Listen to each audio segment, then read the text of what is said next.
I do it. Good afternoon and welcome to Wonderful Wednesdays and misdiagnosis in heart disease. So I'm going to share my slides and then we shall begin. Thank you all for joining. I appreciate it so very much. I'm Barbara McLean, Critical Care Program Specialist at Grady Health Systems.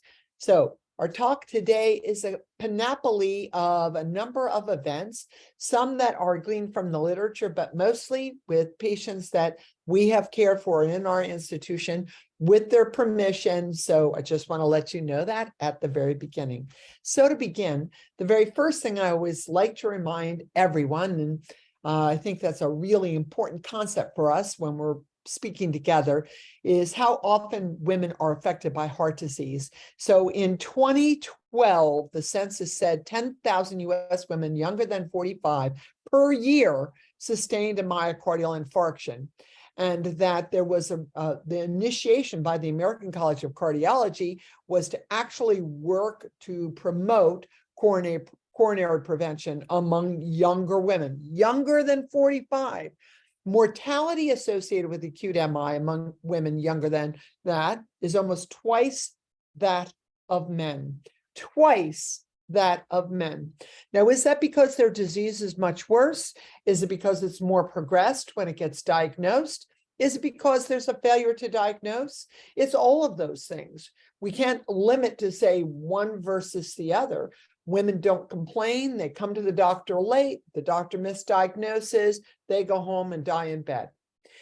2017, the American College of Cardiology also printed new stats from 2017. We'll be getting the 5-year stats for 2022 shortly, in another month or so, that 1/4 of deaths in women occurred because of heart disease, and that they have very different signs and symptoms than men. Now, we all know that. We're quite aware of that. But I love this graphic. Now it's older. It's from 2007. It was published in 2010, but it's from 2007. And if you just take a look at males versus females and looking at the major causes of death, number one is coronary heart disease. I personally would not have thought that women had a higher incidence of coronary disease. So this is both coronary arterial disease as well as congenital heart disease, as well as Tatsubo disorder, broken heart syndrome. So it's the bundle of coronary heart disease and really cerebral vascular disease. But oddly enough, more women than men actually presented in death with coronary heart disease, which I thought was really remarkable because, of course, historically it was always thought of as a man's disease. And here in 2022, this is published in the European Journal of Cardiology, really very interesting to look at the similarity between men and women dying from heart disease, men 15%, women 14%. So here's the place where we actually have equality, where there is equity, and that's in disease state and mortality, something that women didn't ask for, but they have received. And that actually has improved because of better recognition, better evaluation of women with general presentations and with presentations that are not typical cardiac presentations. So I think that's quite stunning. This is 2022 statistics that men and women have a very similar percent of death from heart disease. And this is last but not least from the WHO, who says cardiovascular disease in women. This was published in 2021 in the Lancet. 35% of all deaths in women are caused by cardiovascular disease. 275 million women were diagnosed with CV disease in 2019, and 8.9 million died from cardiovascular disease in 2019. Now, think about how remarkable that is, because the likelihood is that more women were diagnosed because we were seeing individuals coming to the hospital en masse because of COVID. So that may have actually supported their diagnosis of cardiovascular disease because they may not have gotten that diagnosis before. But the Lancet, the WHO, and the Cardiovascular Disease Commission actually have reported even in 2022, women with heart disease are understudied, underrecognized, underdiagnosed, undertreated, and women are underrepresented in clinical trials. Now, we can actually split that into Caucasian women and women of African American descent. And in that relationship, the problem of being understudied, underrecognized, underdiagnosed, and undertreated is about 5% worse than it is in Caucasian women. So by the way, you're a Caucasian man, African American descent man, you're going to get earlier diagnosis and more aggressive treatment. Then comes Caucasian women, and at the end of that are African American descent women. Now, we understand that. We know that. We work in a system that applies healthcare graciously and in general with equity. And we know how overabundant our heart disease clinic is, how aggressively we're seeing individuals with a trio of hypertension, diabetes, and heart disease. And we're seeing that in both men and women. We're all very aware of that. But to say in 2022 that we still have inequity for women of any race, that we still have inequity in recognizing heart disease, treating heart disease, and representing them in clinical trials for heart disease is quite appalling. So that's how I start this talk. I'm going to talk a lot more about patients and about patient presentation, but I want to make sure that we all appreciate, I think we all want to practice with equity and equality. And so that means that as bedside providers, as APPs, as physicians, we have to be super alert, super aware when we are evaluating women who have nonspecific signs and symptoms, most particularly fatigue. I can guarantee you that a woman coming to the hospital, into the emergency room, and she says, I've got 3 kids, I work full time, I keep the house, I'm a single mom, I'm exhausted. Mostly what goes on in someone's head who's evaluating them is, well, of course you're exhausted, look at your life. But that's very dismissive and is part of the process of under-recognizing women and heart disease. Okay, so beautiful publication in the American College of Cardiology. The title is Taking the Risk to Heart, and that was published in 2017. And they presented 2 cases. The first case is a female, the second case is a male. This is a 47-year-old obese woman who presents to her primary care physician saying, I kind of have a burning sensation in my chest after eating. Now remember, she's actually noted as being obese, so that oftentimes creates some bias. And she says she's been having episodes like this over the last few days, every time she ate, and she's been having increased heartburn over the last few weeks. So when the PCP looks at her and he evaluates her record, he sees that her blood pressure has kind of been increasing over the past 6 months, and she's had an elevated level of cholesterol at 237. The day she is at the PCP's office, her pressure is 160/90. She smokes, she drinks socially, and she is unaware if anyone in her family has had coronary disease.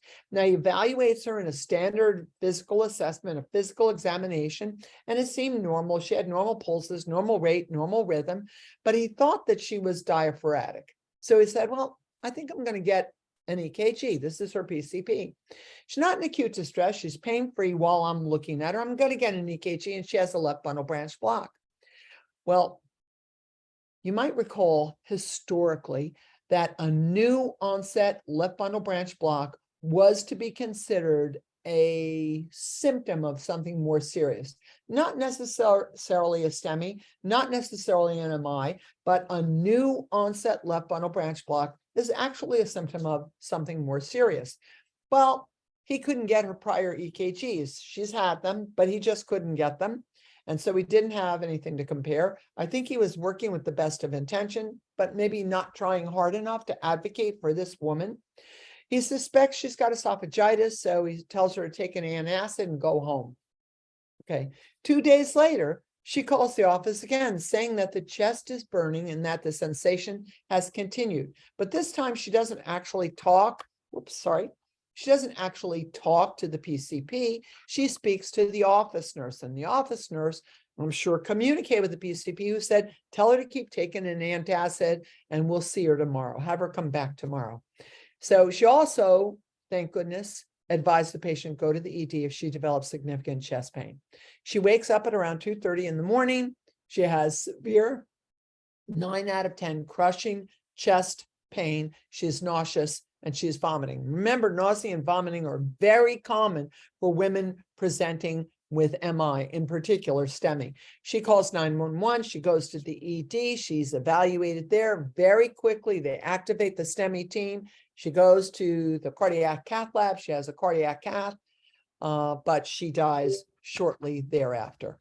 Shortly after arrival. I'm so sorry that it goes back and forth, but every time I have to admit somebody to the room, it loses its control. So sorry, and thank you for being patient. Now we're going to look at her basic EKG. I don't have her EKG, so I'm just sharing with you what I'm assuming her EKG looks something like. So we can look at this EKG, and it's very easy to see that current is going towards the left-sided lead being the V6 lead, current going to the left just like it always should, but it's taking a lot of time, and you have an inverted T wave. So in V6 and in V5, you are the current is going to the left as it should normally, but it's taking a lot of time, and you have repolarization abnormality, and that's the inverted T wave.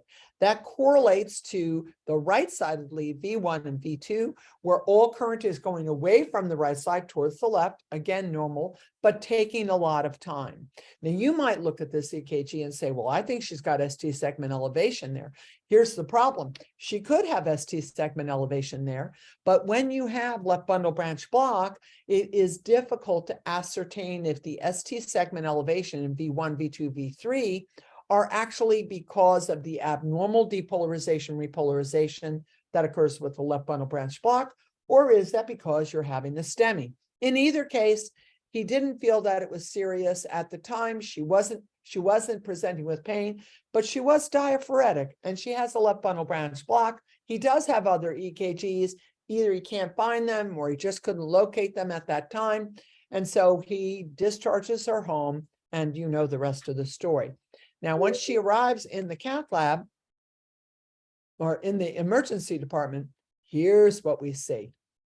So now we don't really even see the left bundle. What we see clearly is anterior lateral. So here we are, 1 in L, lateral, and anterior, profound anterior ST segment elevation. She's having an acute anterolateral STEMI, and she is involving a large portion of her wall, and it is really big. We know that not just because the ST segments are elevated, but because she's had a significant change in her electrical voltage. So she goes to the cath lab, but she dies immediately after her angiography on the cardiac cath table. All right, well, this isn't isolated. Failed diagnosis is not isolated to women alone. It also occurs for men.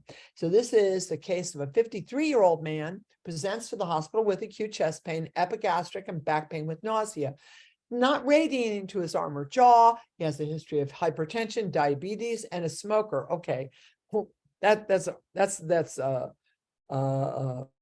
a basket full of risk, In addition to that, he has a brother who died from an MI. Now they do an EKG and there's no evidence of ischemia and no significant ST segment changes.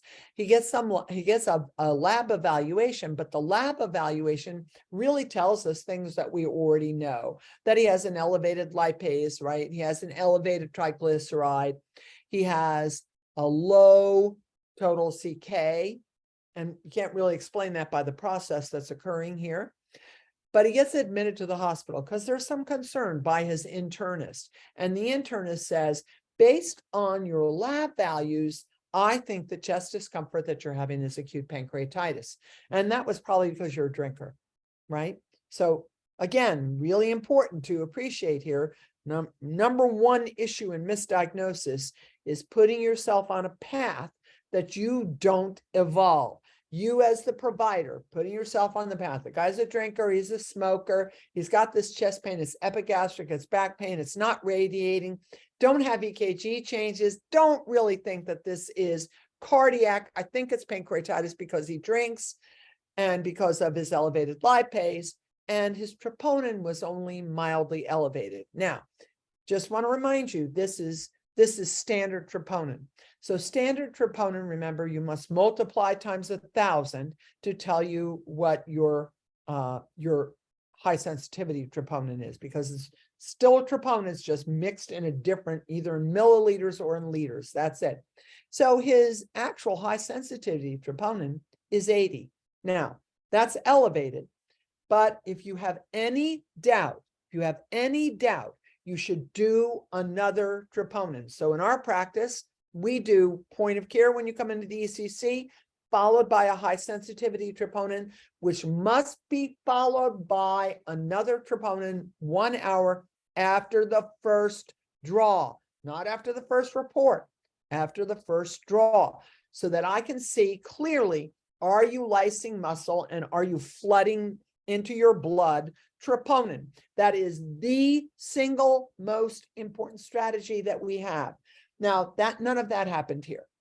So he didn't get serial EKGs. He didn't get another troponin. He's still complaining of discomfort and pain in the lower chest, but doesn't really have epigastric pain. And the next day he has no epigastric pain. He's eating pretty well, and there's chest pain when he's palpated. So the internist says, yeah, this can't be cardiac.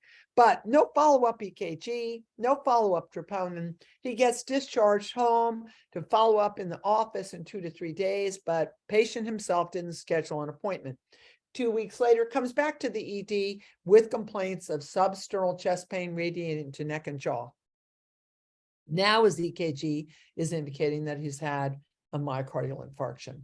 Gets an emergency cardiac cath, and he has 100% occlusion of the right coronary artery. Now remember, the right coronary artery primarily supplies the inferior wall of the right ventricle. It's also typically the dominant vessel, which means that it also supplies the posterior wall, and it gives tributaries to supply the right ventricle. So this is pretty significant.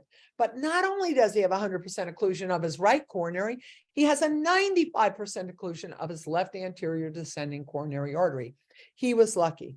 He had angioplasty. He had a drug-eluting stent placed in both vessels, but he later went on to sue the internist because the internist did not follow up appropriately. And indeed, my friends, he did not follow up appropriately. Even though his story was a little weak, even though that first EKG didn't show anything significant, the internist didn't follow up appropriately. So the lesson here is, if it sounds like it has the possibility of being a cardiac event, and if pain or pressure continues and the first EKG is negative, you need to do a second EKG. You should do that in 30 minutes to an hour.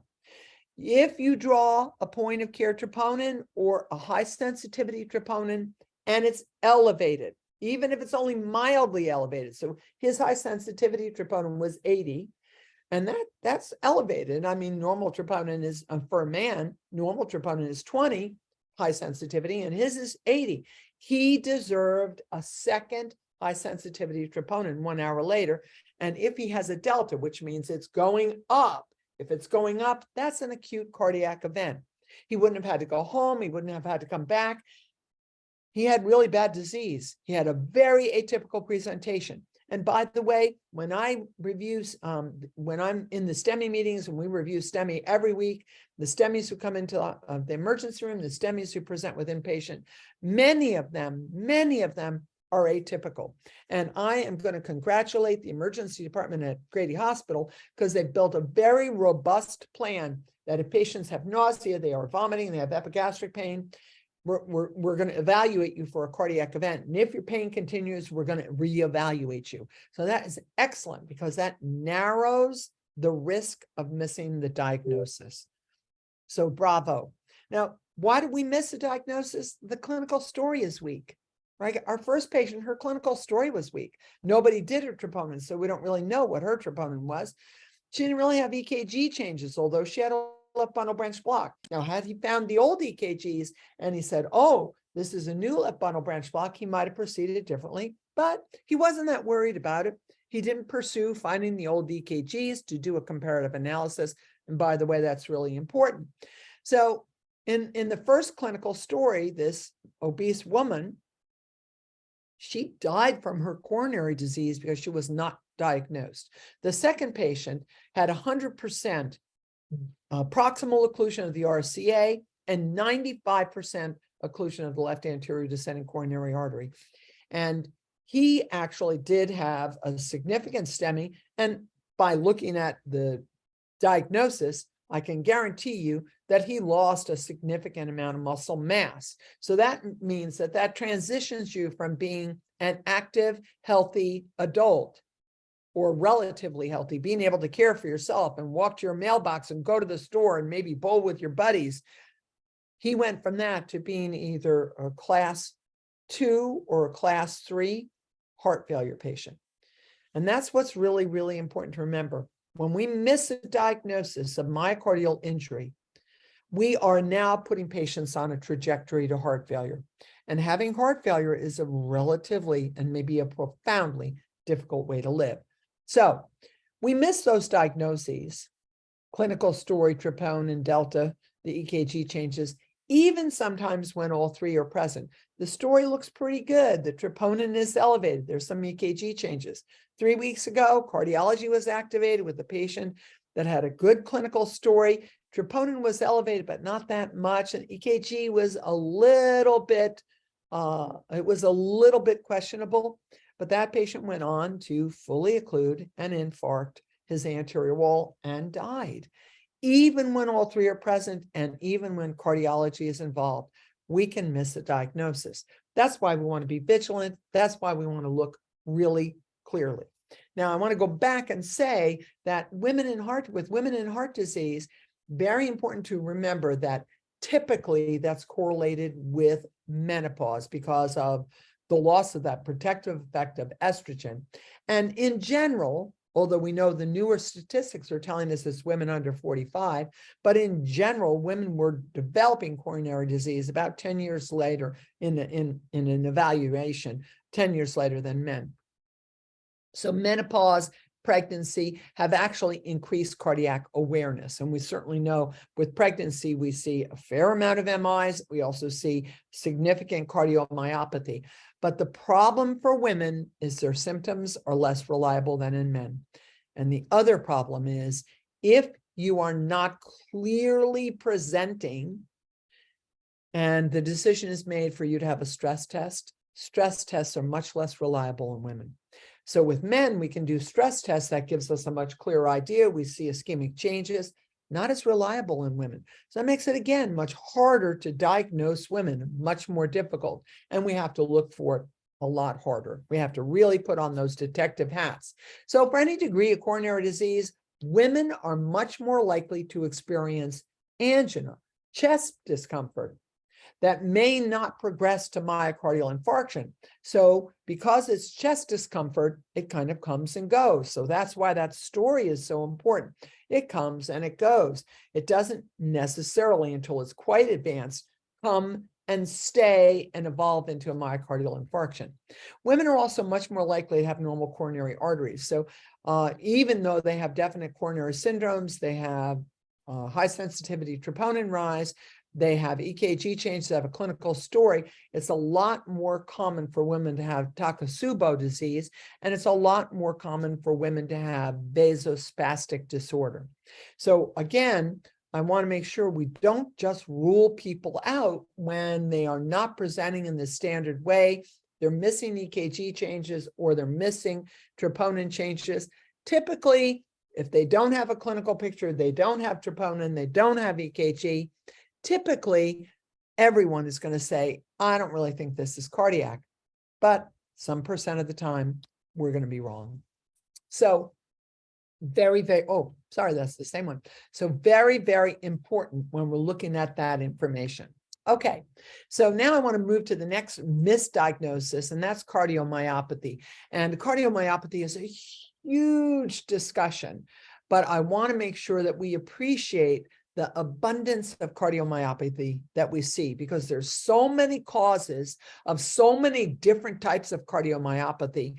And actually seeing patients with dilated cardiomyopathy, restrictive cardiomyopathy, hypertrophic cardiomyopathy, that actually is a little bit easier for us to evaluate. It's the patients who come and present with viral cardiomyopathy or postpartum cardiomyopathy that we miss.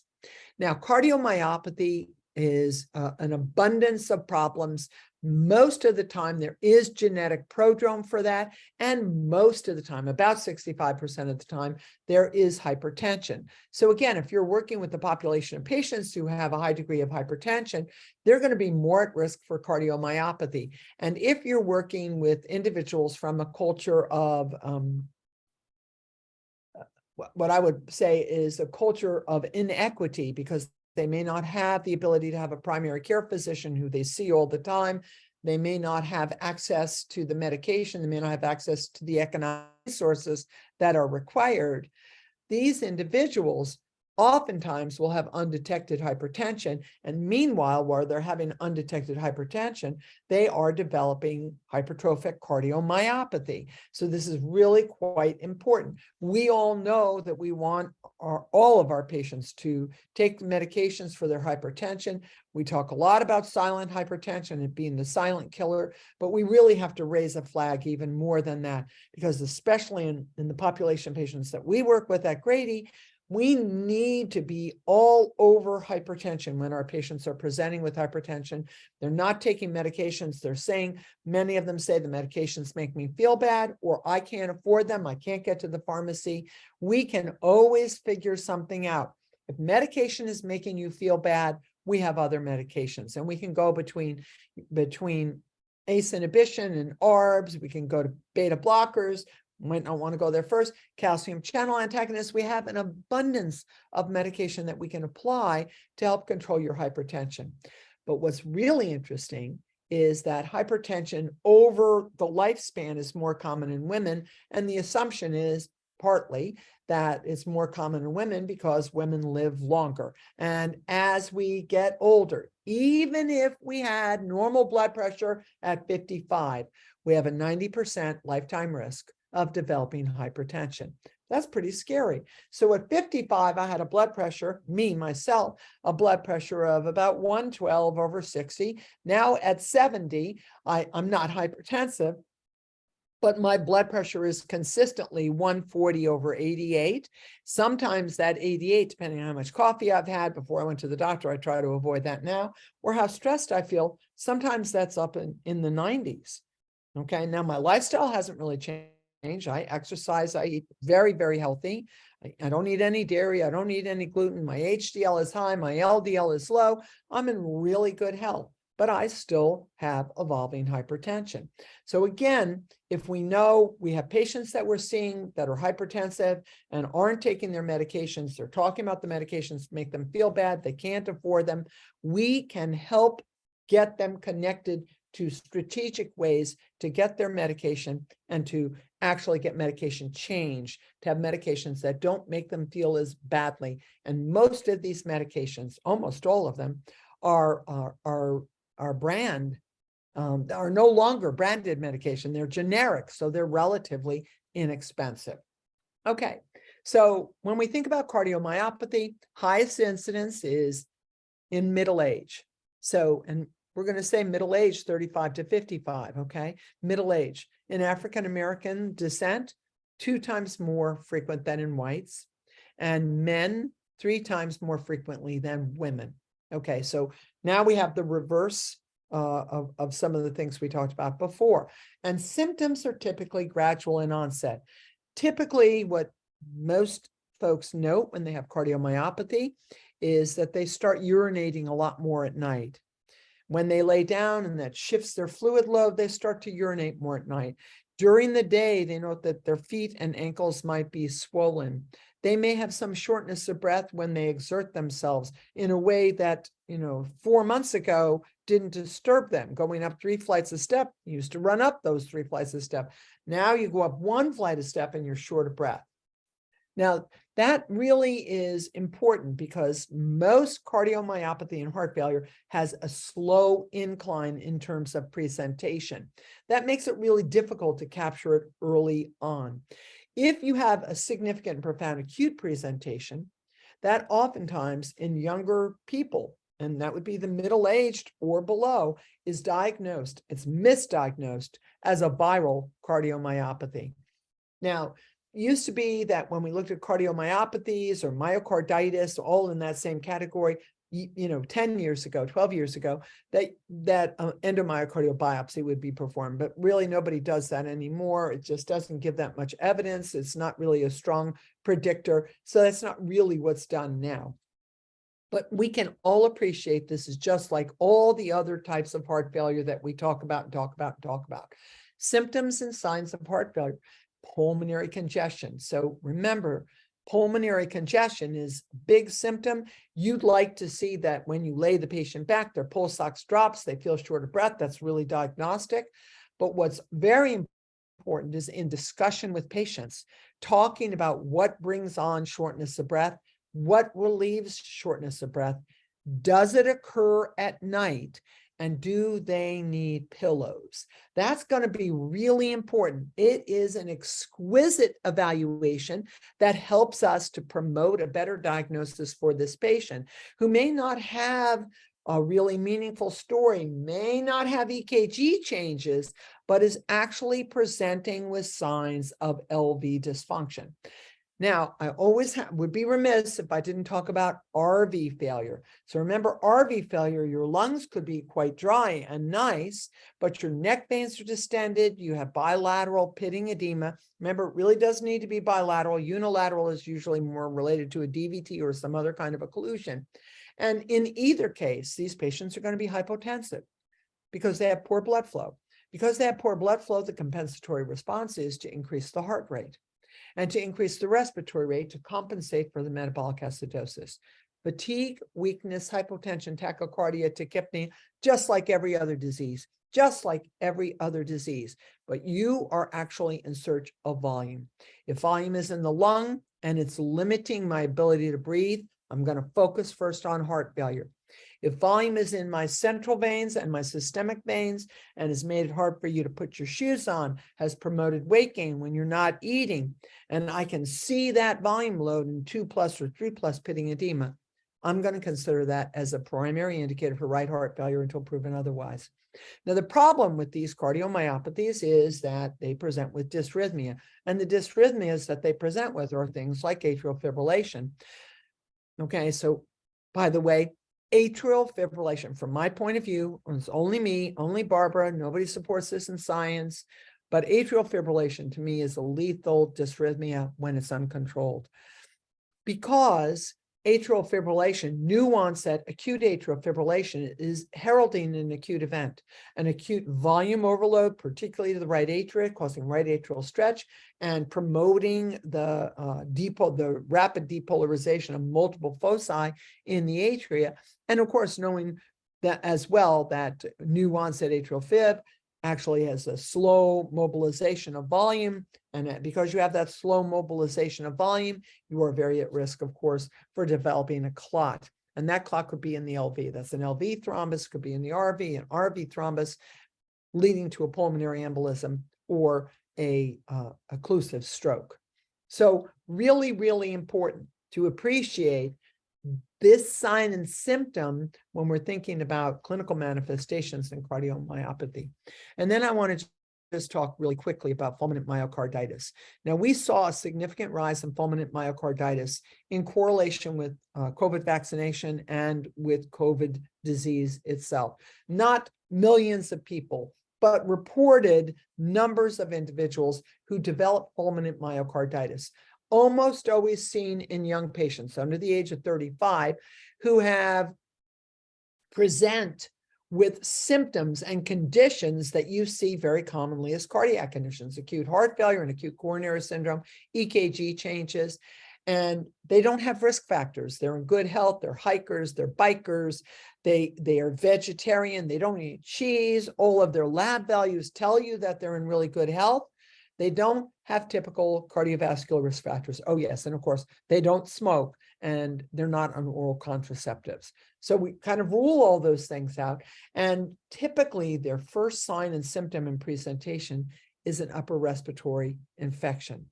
So again, when we think back on COVID and we think about myocarditis that was induced during COVID, first you have that hyperinflammation of the lung, and then that hyperinflammation actually is communicated to the myocardium.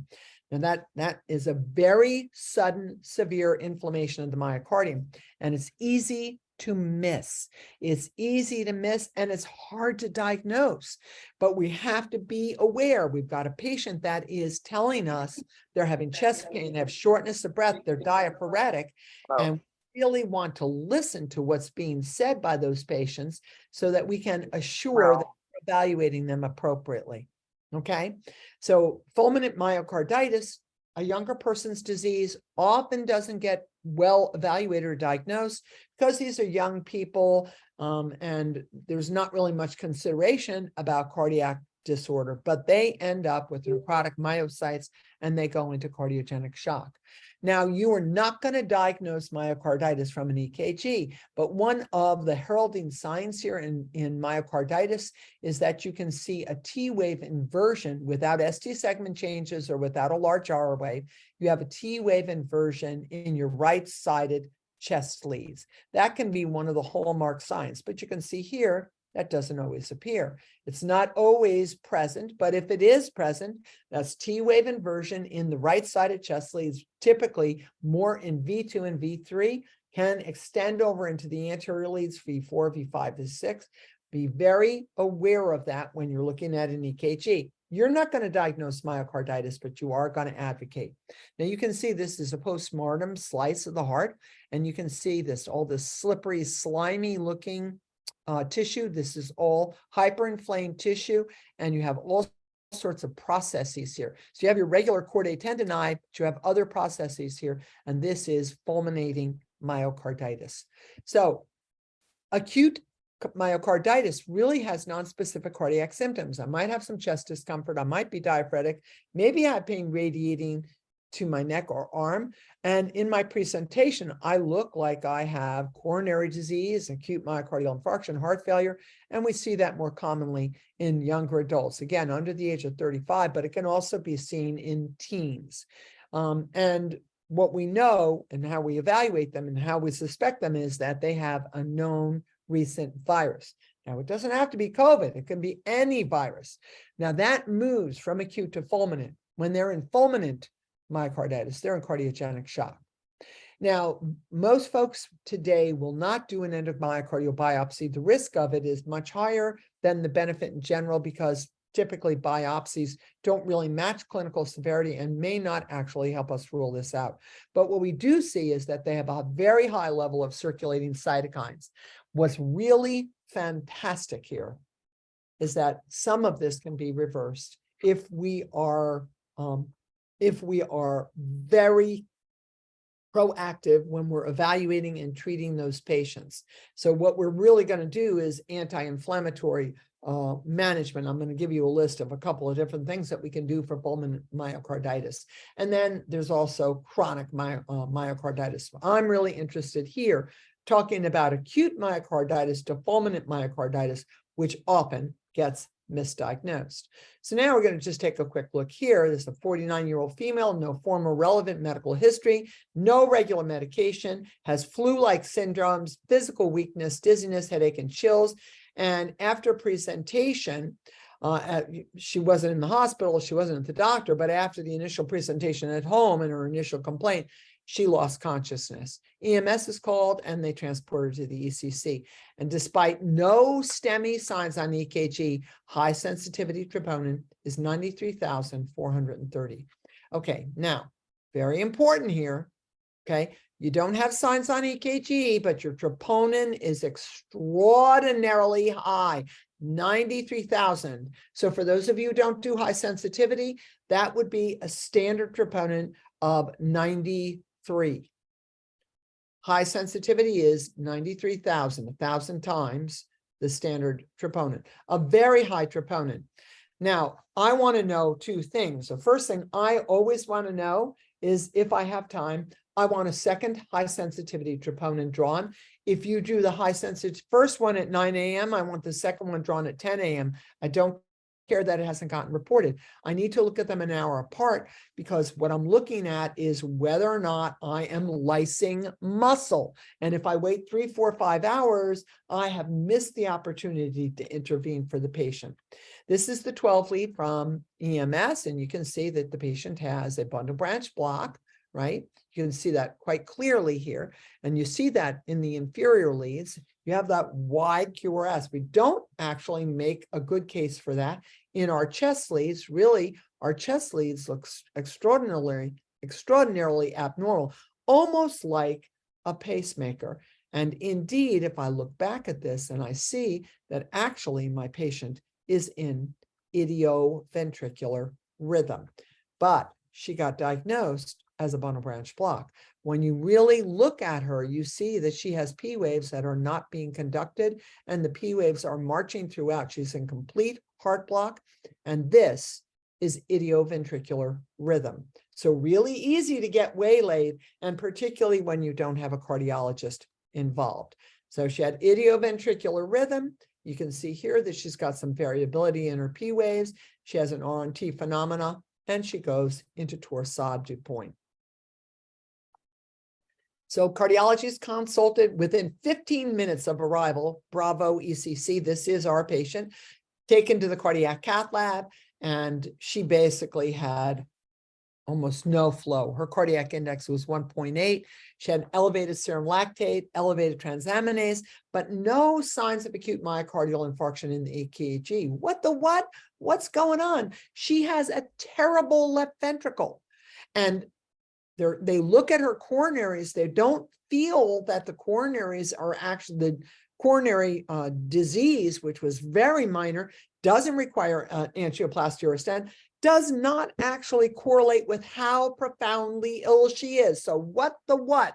So she has such a poor cardiac output, her index output and index, and her EF is 10%. So they start her on inotropic support. They place a left-sided Impella. That's a CP Impella. For those of you who don't use Impella, Impella is it is like a ventricular assist device. It sucks the blood out of the LV. The CP Impella sucks the blood out of the LV and ejects it into the aorta. So you are basically bypassing the ventricular function to try to assure that the patient has good blood volume in the arterial bed. And indeed, on this patient, they did a myocardial biopsy. Now, there were some red flags when we look at what happened to her in the ECC. It was documented that she had jaundice, hepatomegaly, liver pulsatility, which means failure of volume to go into the right heart and staying in the systemic veins, distended neck veins, peripheral edema, a very narrow pulse pressure, which correlates to a poor stroke volume, quite tachycardic, cool and mottled extremities. It's not that they didn't think she was sick. They thought she was sick. They thought she was really sick. And those red flags made them, even though her EKG did not look bad, that made them call a cardiologist to come. The cardiologist came, was there within 15 minutes, and off this patient goes, because there was really good evaluation of the patient.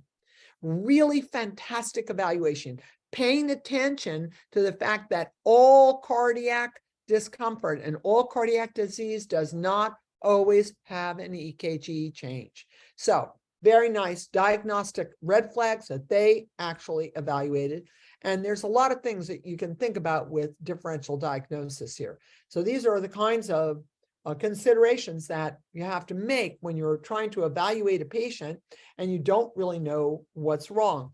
And again, down here, this is really myocarditis related to vaccination or to COVID. Okay. So I'm going to skip over that because we're kind of done with all that. So diagnostic overview, she does have positive cardiac biomarkers. And normally,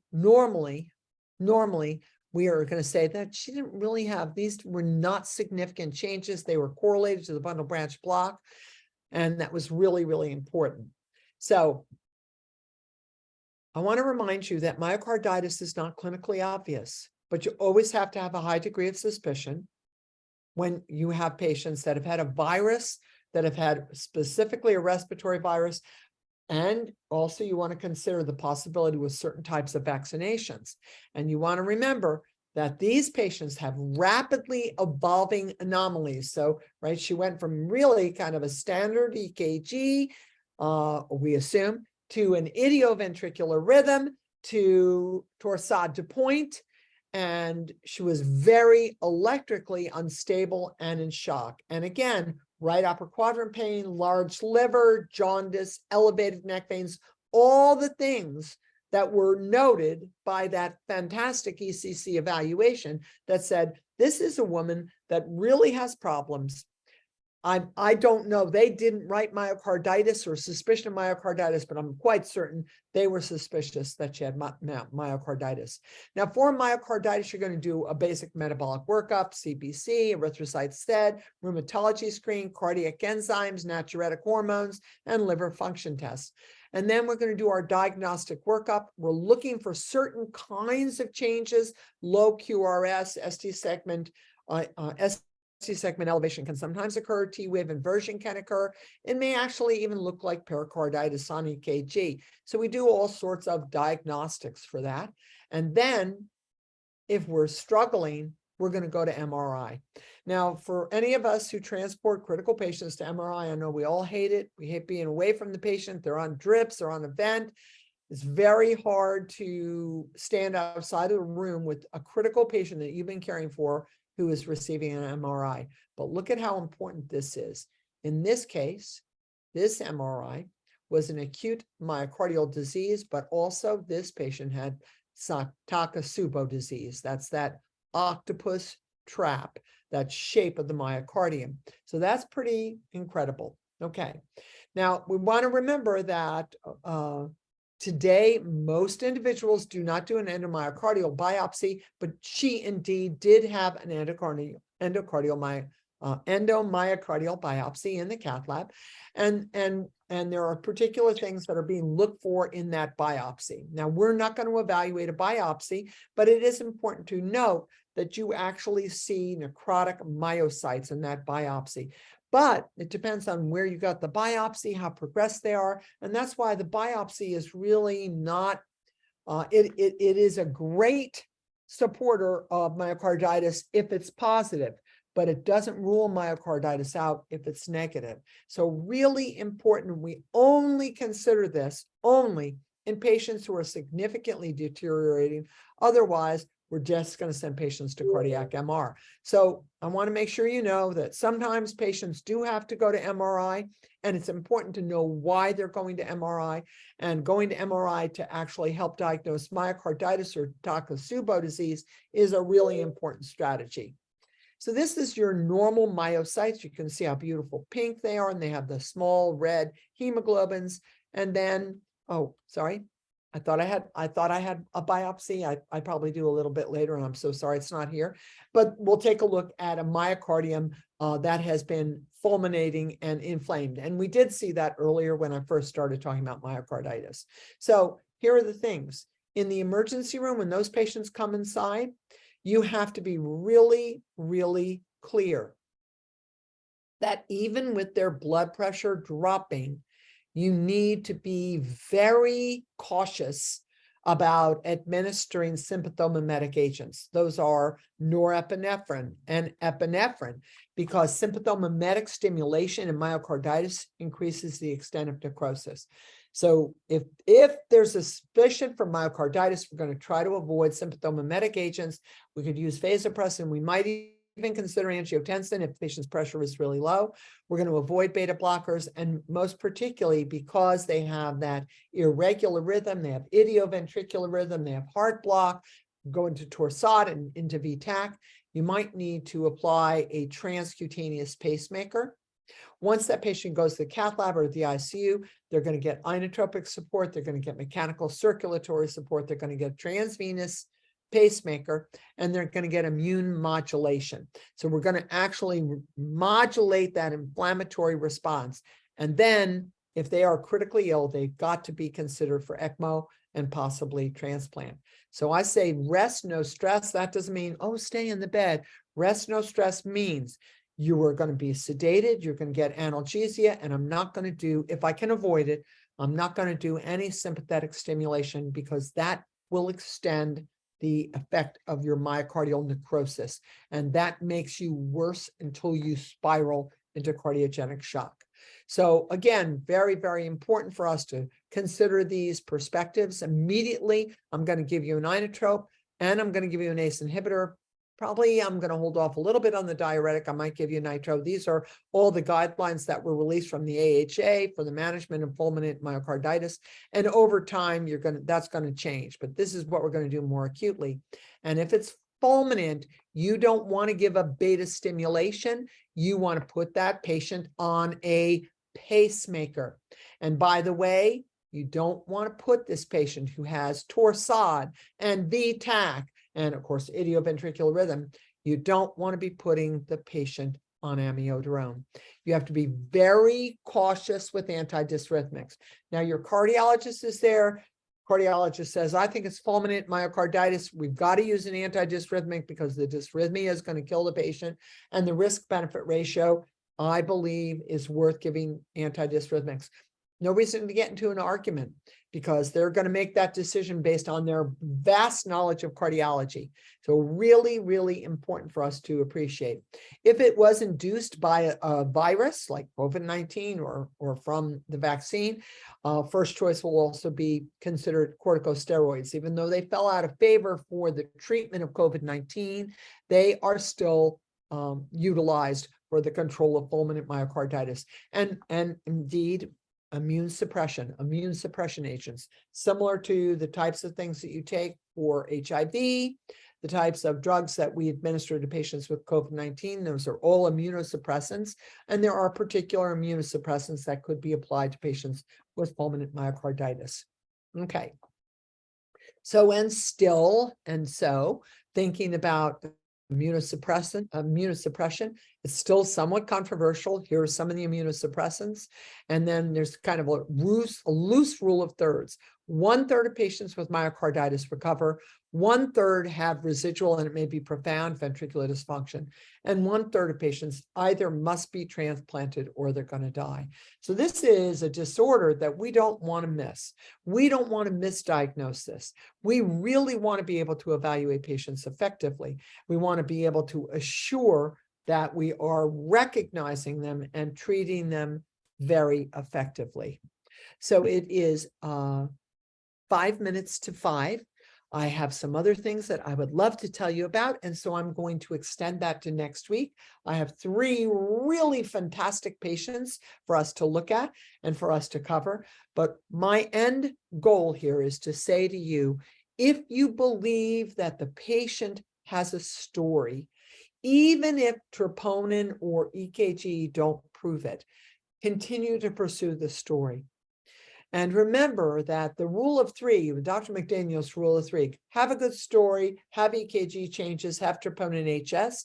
He actually believes that, but he also applies his extraordinary knowledge looking at patients and advocating for patients. That's what I want us to do. I want us, first of all, to try really hard, especially with this patient who got amiodarone, to really recognize that she was in an idioventricular rhythm, and then she had an RNT phenomenon that put her into torsade de pointe. But because she had myocarditis, amiodarone was not the drug of choice. So we really want to think about this. We want to communicate well with our pharmacists and our physicians, and particularly in crisis, remember, we're going to throw a lot of things at patients, but we'd like to throw things that are not going to harm them. So I really encourage you to read more about it. I'm happy to share multiple articles with you. I think our fulminant myocarditis entry is much lower now that we're through the COVID crisis, but definitely it's something that we should still be thinking about. And remember, women and men appear differently. I'm very grateful that you spent time with me today. I'm going to say goodbye for now. I'm going to end my recording, but I'll stay on in case there's any questions afterwards. Thank you very much for attending. I'm so glad you're here. Thank you for all the work you do every day, and thank you for caring for patients.